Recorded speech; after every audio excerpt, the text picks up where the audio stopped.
For any of you who actually checked in back for day one, hi. Hi. Um,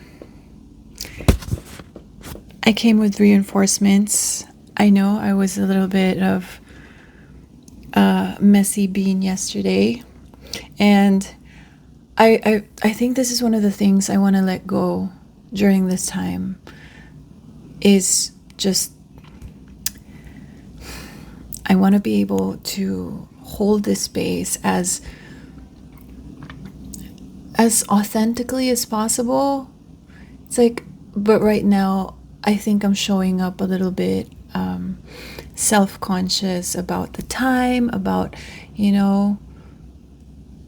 doing things right, that it actually takes away from my presence. And I'll do better. I'll do better because I really want to be present for this. And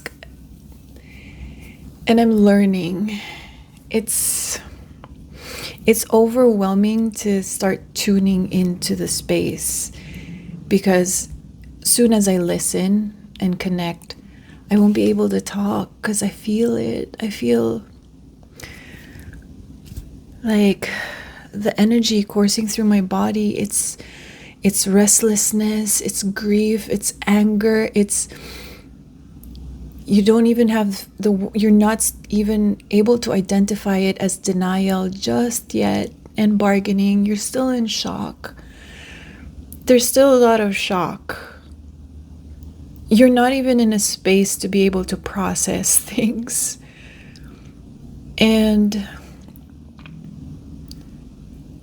it's such a combination of masking and just wanting to scream at the same time.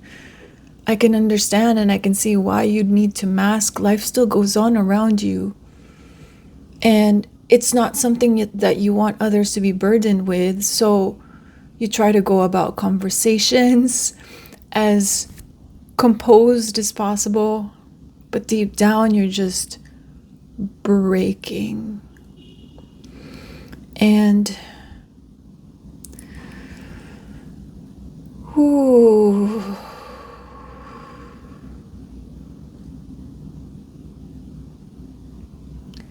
I just want to be here.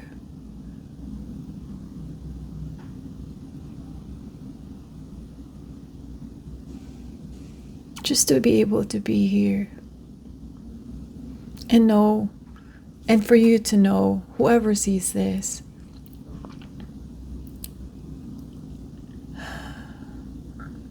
that there are no words.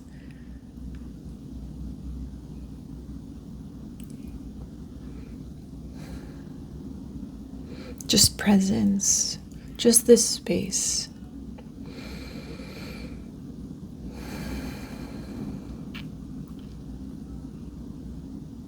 See,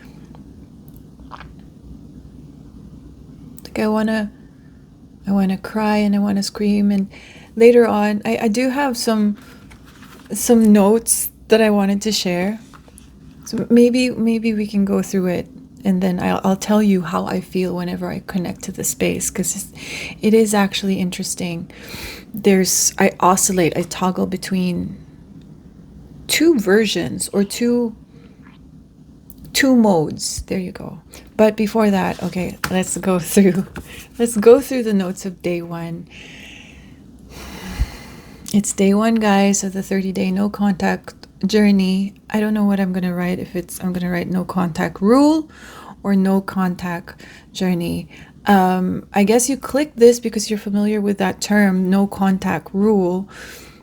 It's this space that you allow yourself, that you create for yourself, where you distance from the trigger. Let's just put it that way. Right now, day one, things are not making sense. There's just so many emotions happening. And that's why I think in the first video, I cut the dead air. But you know what? I think that's where the most important container is. In the absence of words, I'm still here. I'm still here. Every pause, every moment that I'm trying to put into words is actually maybe not meant for words. It's just meant for space and presence, and for everyone who comes across this video and stays or gets curious or is going through heartache, grief, and pain, that there is this space that exists. Okay, but if you are curious and open to some sort of structure, I made kind of a rough outline. So for 30 days, you'll practice no contact. The first point I wanted to share is, let's practice for 3 days, for the next 3 days until day 3, to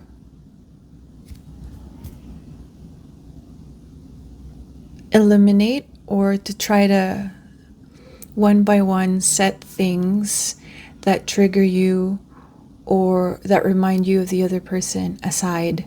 Messages, photos, remove connections, no checking of stories, activities, even conversations with friends. If you know that they might talk about this other person, give them the heads up about it. I also wrote here, what about people who work together or, are trying to manage separations with kids? I think that will lead to the next point, which is creating a support system.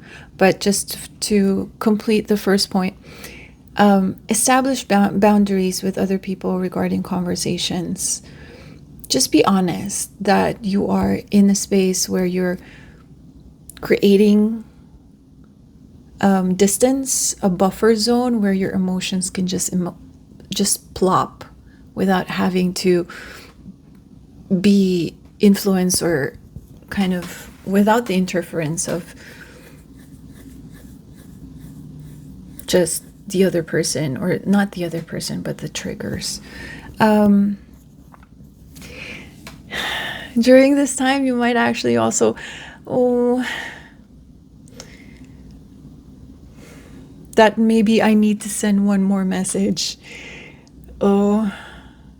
I know it's going to be such a struggle. If you can really be mindful about that, set aside that message, write it down. I have so much notebooks, so many different forms of notebooks. You get the point. But even on my phone app, I just write whatever I wanted to say. That kind of helps. Yes, if you're wondering, I have sent messages before. There's no mistakes. It's just whether it's going to serve you or not in this moment. And it's a decision that you don't need to be really rigid about. You just need to be kind to yourself, okay? So just a heads up, there will be that, like maybe I need to send one more message, or maybe this person doesn't know how I truly feel, or maybe I need to send one last goodbye. There's so many nuances about this that we can get into in maybe a next video, maybe like a pocket video. I don't know what to call it, but anyway, but for now, I just want to run through kind of what could be a possible structure for you. Less about a goodbye, more about focusing on yourself. So this 30 days is not really about defining what the next step is. It's just about giving yourself space. It's about like Let me address those things when my head is back screwed in my body, or when my heart is not screaming so loud that I can't hear anything else. It's just that. It's just this pause that you're giving yourself. No decisions, no big actions, just a moment to slow down. And I know it feels counterintuitive because your body is just, your mind, your heart, everything is just screaming for something for you to be able to do. And that's why the next point is create your support system. Family, friends that you trust, let them know what to expect during this time. And what to expect is that you're going to be offloading, you're going to be processing out loud, and just to thank them in advance for being able to hold space for everything that comes out. The laughter, the crying, the reminiscing, the moments of cringe where you're just, so many memories are going to come up. And you need these beautiful human beings to be witness. David Kessler, I forget his name, the grief expert, said that, and I think it's Gabor Mate, they said that grief needs a witness. So that's what's happening right now. Just be able to externalize the experience and know that there was another human being witnessing it with you. And also, this container will be here too. This space will be here. That's why I created it. I am going through my own version of letting go right now. And this is my form of accountability. This is my form of showing up to the process as well. Just a little tidbit. I was out with a friend having a conversation about this realization of what does it truly feel like to love myself, to be present. And what I caught, because I have been going through this, process because of a string of relationships that I found myself in, that I haven't really truly allowed myself that space to sit in the discomfort of that void.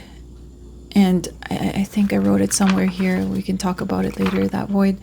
But I wanted to share that when I was thinking about, creating this container and like connecting to the space and what, for the lack of a better term, the collective, or maybe this particular group of people, group energy that I'm listening or tapping into. I know it sounds weird. I'm kind of weirded out by the words as well, but I would originally feel like this restlessness,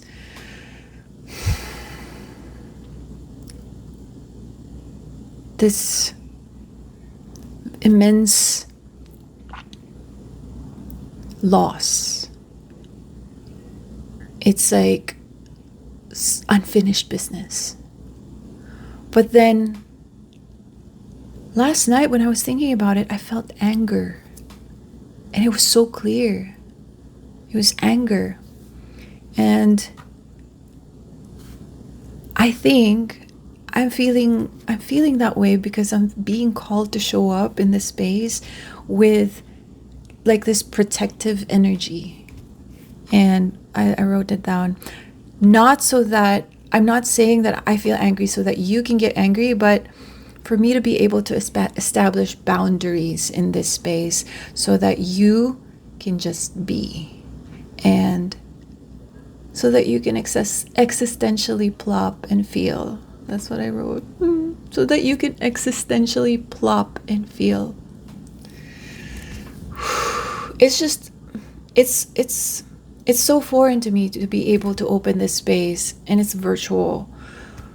I was a live streamer before, and it felt so comfortable, holding space, and people would just drop by the live stream. It felt like an online coffee shop, but the ambiance, the environment felt like, whoa, sorry. It felt like a coffee shop, if you like the Friends Cafe, the series Friends. But this container, I'm trying to visualize it, and it was just so interesting that it was anger that first came up. But I get it, because that anger gave me clarity, the intention that I'm opening this space. I created this space for people to just be. Yes, I'm giving structure because, your mind, your heart is grasping for something to hold on to. But if anything, I wrote it down, your only job right now is to just be.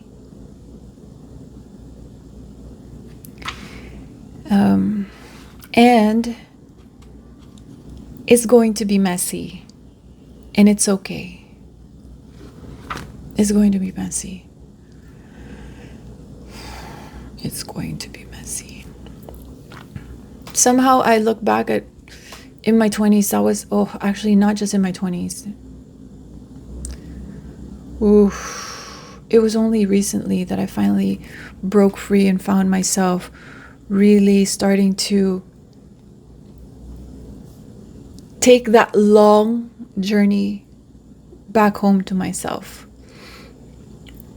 And during those times of heartache then, it was just so convincing. It was just so convincing that this person just needed to be in my life, whoever that was. And that was so difficult for, the sense of trust in yourself, your judgment. And that's why this 30 days is very essential, because it gives you that moment to just breathe. You don't need to decide anything. You don't need to do anything. You just need to know that you are creating this container, this space for yourself to just allow the things, the messiness to come up. You're going to try to process. You're going to try to solve things. I think the one thing that's going to be like really overarching is this fear that you're going to lose this person. You might miss out, or did you make a mistake? All these things. And the invitation here is to be so comfortable with just letting it be as it is, as that is. It's like when you have, I remember I was washing this, it's a root vegetable, and my hands just started itching, burning. And when I Googled it, it said, don't scratch it because it's gonna all the more kind of allow the poison to penetrate your skin. So I was just feeling the burning sensation and crying and just freaking out. But I was just letting it do its thing. And then obviously I was washing and trying to do the other things except just not scratching. It's that awareness. And then number 3, I said, learn to label what's happening. This was such a powerful thing for me to be able to learn the words, the cognitive processes that was happening.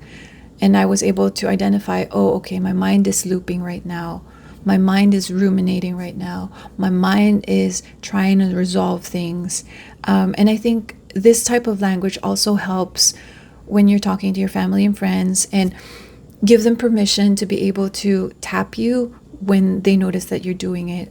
They can just go. So I noticed my friends that time would be just patiently listening to me. But I could see already in their facial expression when they were about to say the thing that I was expecting them to say, and they would just go, Kai, you're looping. And I was like, oh, okay. And it helps that somebody reflects it back to you. But now the true practice is the pattern interrupt that happens after that, because you will feel it. Your entire body, especially your mind, will just feel like that disruption of the flow of thought. And that flow of thought is just kind of really reinforced at this point because of, all the memories, the routine, the things that you've gotten used to because of that partner. Like, I don't want to get into like the science of, why the 30 days is recommended, like, because losing someone or breaking a breakup is like withdrawal symptoms. It feels like you're withdrawing from an addiction. And yeah, I'm sure you've come across that as well. And comment below if you share your insights about it in the comments. So it's just the first step that somebody's able to identify or like kind of tap you and say, hey, you're looping right now. But the next step is the where the discomfort is. It's just so uncomfortable to step back when your gears are in full throttle, in a flow of thought and a string of thought about whatever you're talking about, obviously about the other person, or about a memory, or about reminiscing, or about the last message you sent, or about did you make a mistake, or it's being able to be comfortable holding those two conflicting ideas together, being able to identify that you're looping, and then being okay with leaving the loop. And it's such an uncomfortable experience because the pattern is so reinforced, and when you interrupt it, it's like it's like your psyche is just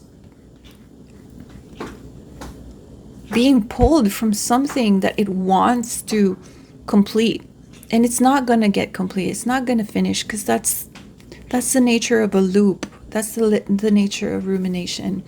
The book that really helped me during this time is The Happiness Trap by Russell Harris. I bought the Audible version, and it's so wonderful because he's the one that's narrating it, and there's exercises there that I followed, and his voice is so soothing. If that's something that you're curious about, check it out. The Happiness Trap. It's a book about acceptance commitment therapy. It really helped me. It really helped me be able to separate myself from the emotions, the experience, the thoughts, the processes that were happening. So if that's something that you're curious about, maybe that could be a very helpful companion for you during this time. So those are the 3 notes. Just the heads up that yes, we are going through this 30-day no contact rule experience. And the first one is to just set aside the triggers. You don't really need to delete it or, do anything extreme right now, but just remove it. Remove it from your site. Remove it from anywhere that's easily accessible for you right now. If it's removing it from your phone memory and transferring it to a hard drive that you keep somewhere that, you'd have to really ransack after, just so that it's like, give yourself enough distance from the triggers, including, checking the stories. And if you need to remove them as a contact, as a follower on your social media, as a connection there, that's the kindest thing you can do right now for yourself. And then create your support system, your family and friends, so that you have other human beings that create that container for you. And obviously this space as well is going to be here. And then the third one is just really getting good at the practice of labeling what's happening in your experience. I was going to say something, I forget.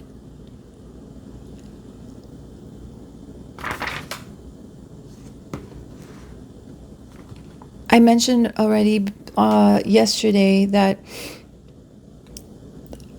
some of the things that are non-negotiable about this is, please just try to avoid alcohol or numbing yourself, or you're distracting yourself with extracurricular activities.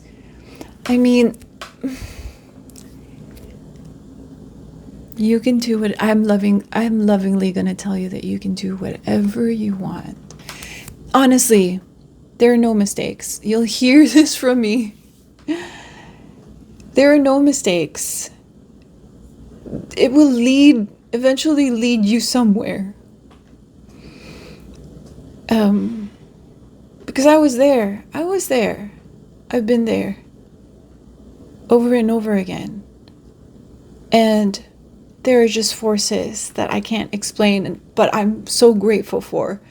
And that's why I'm still here. And that's why now I'm, I guess this is also part of me giving back.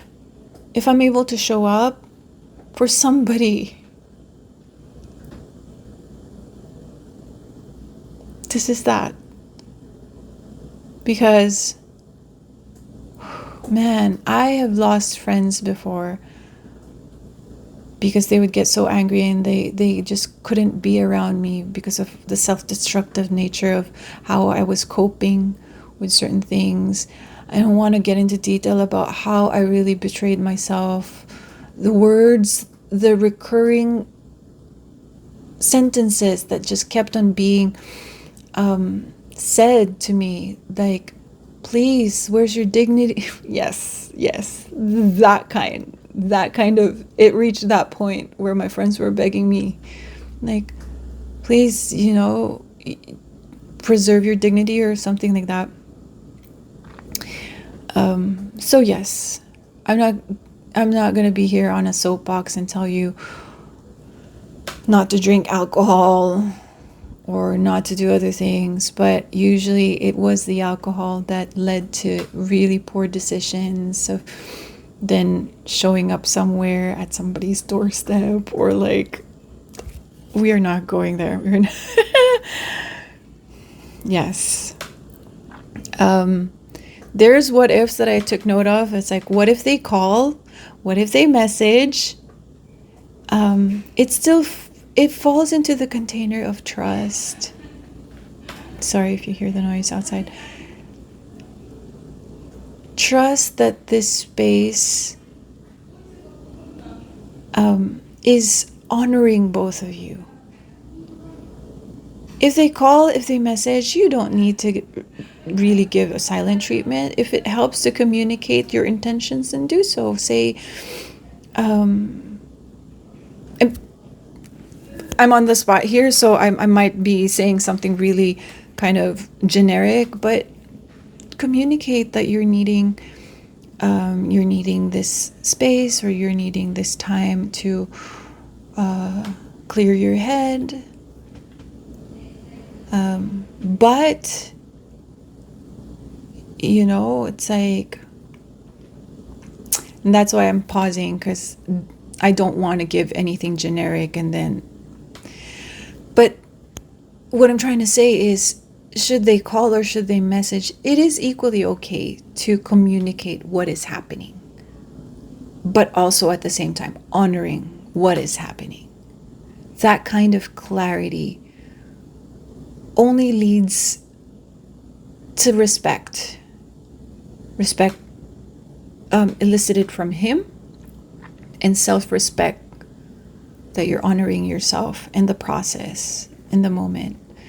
A little bit of confession that I wrote as well. How much? Oh my God, it's already 29 minutes. Okay. I'm gonna, I didn't realize it's gonna get this long. Reality check that the term is, 30 days, but this isn't just gonna be 30 days.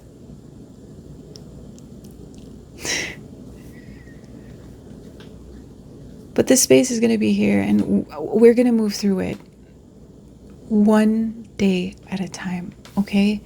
And I'm so proud of you, and I'm really grateful that you're showing up. I know things are really hard, and it will be okay. Everything will be okay. Right now, that's part of the human experience, and I know it's just really tough to believe that. But that's one of the things that I kept on telling myself. This is part of the human experience. All of it. Just so that you're able to witness everything. This is not about avoiding anything during this time. It really is about kind of just, moving away, moving back, stepping back and allowing things to surface and to happen. One last point. I had an image last night of floating on a piece of wood in the ocean. So I feel like that's somehow what some of you are feeling. It's like this soul exhaustion. You're floating on the piece of wood, and then your lips are so dry, and just praying for water. So please hydrate during this time. Hydrate by drinking water. Also use water as something to kind of allow flow in your space right now, in your vessel, whether it be drinking or showering and setting intentions while you're in the shower. And then the other thing is coming back to your body. I usually do nervous system regulations by holding my forehead. Okay, let me put the mic down. Holding my forehead like this, havening, rubbing my arms. But in this particular situation, I'm being told to share for you to rub your shin. I don't know if you see it, like rub your shin. So rub your shin so that you can bring yourself back to your body. Okay, 33 minutes.